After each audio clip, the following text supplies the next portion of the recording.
Assalamualaikum guys. Ya, inilah pengalaman hidup di Kalimantan. Gua jadi suka reptile itu salah satunya alasannya adalah karena hidup di Kalimantan lama.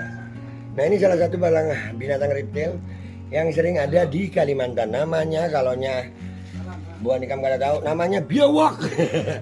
Ini bisa besar guys. Ini bisa besar karena ini kecil kita nanggapnya free hand ya.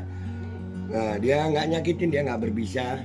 Cuman kalau ini masuk ke rumah kalian guys, tolong jangan dibunuh guys ya.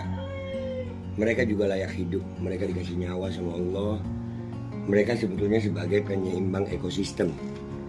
Dia memakan tikus, dia banyak makanannya itu bisa membantu manusia.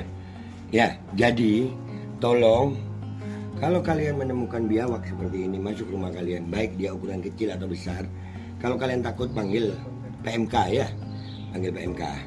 So, kalau kalian bisa tangkap lalu lepaskan nih, kita lepaskan.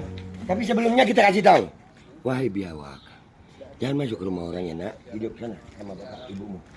Ya, dia juga punya bapak ibu, kesian.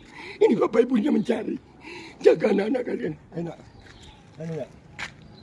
Nah, dah.